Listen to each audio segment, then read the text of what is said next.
മരണപ്പെട്ട ഒരാൾക്ക് പാസ്പോർട്ട് ഉണ്ടെന്ന് പറഞ്ഞാൽ നിങ്ങൾ വിശ്വസിക്കുമോ? അതും ആ വ്യക്തി മരിച്ചു 3000 വർഷങ്ങൾക്കിപ്പുറം. കേൾക്കുമ്പോൾ വളരെ വിചിത്രമായിട്ട് നിങ്ങൾക്ക് തോന്നുന്നുണ്ടല്ലേ? എന്നാൽ ഇത് യഥാർത്ഥത്തിൽ നടന്നിട്ടുള്ളതാണ്. ചരിത്രത്തിലെ ഏറ്റവും വിചിത്രമായ ഈ സംഭവം നടന്നിട്ടുള്ളത് ഈജിപ്തിലാണ്. ഈജിപ്തിലെ മഹാനായ ഫറോ റാമീസ് രണ്ടാമന്റെ മൃതശരീരത്തിനാണ് പാസ്പോർട്ട് ഉള്ളത്. 1213 അതായത് ക്രിസ്തുവിന് മുൻപ് ജീവിച്ചു മരിച്ച റാമസിസ് രണ്ടാമന്റെ മമ്മി സൂക്ഷിച്ചിരിക്കുന്നത് കെയ്റോയിലെ മ്യൂസിയത്തിലായിരുന്നു. ഈജിപ്തിൽ ഭരിച്ചിരുന്ന മുഴുവൻ രാജാക്കന്മാരുടെ ശരീരങ്ങളും ഇങ്ങനെ സൂക്ഷിക്കുന്നുണ്ട്. ഇതിൽ പല മമ്മികളും പഠനങ്ങൾക്ക് വിധേയമാക്കാറുണ്ട്. ഒപ്പം പഠനത്തിനും ഗവേഷണത്തിനുമായി നിരവധി ശാസ്ത്രജ്ഞന്മാർ ഇവിടേക്ക് എത്താറുമുണ്ട്. 1970കളിൽ മമ്മികളുടെ പഠനത്തിനായിട്ട് എത്തിയ ശാസ്ത്രജ്ഞൻ റാമീസ് രണ്ടാമന്റെ മമ്മിയും പഠനത്തിനായി തിരഞ്ഞെടുത്തു. അദ്ദേഹത്തിന്റെ മരണകാരണം കണ്ടുപിടിക്കാനായിരുന്നു പഠനം നടത്തിയത്. തുടർന്ന് 1974ൽ ഫ്രഞ്ച് ഫിസിഷ്യനായ മൗറിസ് ബൈക്കൽ ഈജിപ്ത് ഭരിച്ചിരുന്ന റാമസിസ് രണ്ടാമന്റെ മമ്മി പഠന വിധേയമാക്കി. പഠനത്തിനായിട്ട് എടുത്തപ്പോൾ മമ്മിയിൽ പൂപ്പൽ ബാധിച്ചതായി കണ്ടെത്തി. പൂപ്പൽ കയറുന്നതിന്റെ ആരംഭമായതുകൊണ്ട് തന്നെ ഇത് കൃത്യമായിട്ട് പരിഹരിക്കാൻ സാധിക്കുമായിരുന്നു.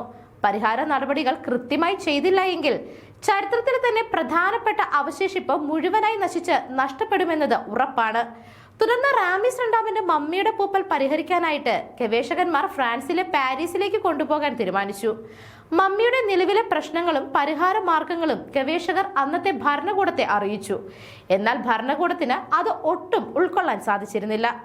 ഈജിപ്തുകാർ നിധി പോലെ സൂക്ഷിക്കുന്ന മമ്മി മറ്റൊരു നാട്ടിലേക്ക് കൊടുത്തുവിട്ടാൽ അതിന് കേടുപാടുകൾ സംഭവിക്കാനും അതിലെ അമൂല്യ വസ്തുക്കൾ നഷ്ടപ്പെടുമോ എന്നും അവർ വളരെയധികം ഭയപ്പെട്ടു. ഈജിപ്തിൽ നിന്നും മറ്റു രാജ്യത്തേക്ക് പോകണമെങ്കിൽ കൃത്യമായ തിരിച്ചറിയൽ രേഖകളും വേണമായിരുന്നു. അത് ജീവനുള്ളവരാണെങ്കിലും മരിച്ചവരായാലും. അങ്ങനെ രാജാവിന്റെ മമ്മിയിലെ പൂപ്പൽ പരിഹരിക്കാനും മോഷ്ടിക്കപ്പെടാതിരിക്കാനുമായി നിയമപരമായിട്ട് സുരക്ഷിതമായി തിരിച്ചെത്തിക്കുവാനും ഒരു പാസ്പോർട്ട് വേണമെന്ന് അന്ന് തീരുമാനമായി. തീരുമാനത്തെ തുടർന്ന് 1974ൽ ഈജിപ്ഷ്യൻ ഗവൺമെന്റ് റാമസിസ് രണ്ടാമന്റെ പേരിൽ ഔദ്യോഗികമായിട്ട് ഒരു പാസ്പോർട്ട് അനുവദിച്ചു. പാസ്പോർട്ടിലെ ഒക്യുപ്പേഷൻ എന്ന കോളത്തിൽ എഴുതിയിരിക്കുന്നത് മരണപ്പെട്ട രാജാവ് എന്നായിരുന്നു. ലോകത്തിന്റെ ചരിത്രത്തിൽ അന്ന് ആദ്യമായിട്ട് ഒരു മൃതശരീരത്തിന് രാജകീയ പദവിയോടെ പാസ്പോർട്ട് ലഭിച്ചു. പാരീസിലെ ബൂർഗെ വിമാനത്താവളത്തിലെത്തിയ റാമസിസ് രണ്ടാമന്റെ മമ്മിയെ അന്നത്തെ ഫ്രഞ്ച് അധികൃതർ സ്വീകരിച്ചത് പൂർണ്ണമായ സൈനിക ബഹുമതികളോടുകൂടിയാണ്.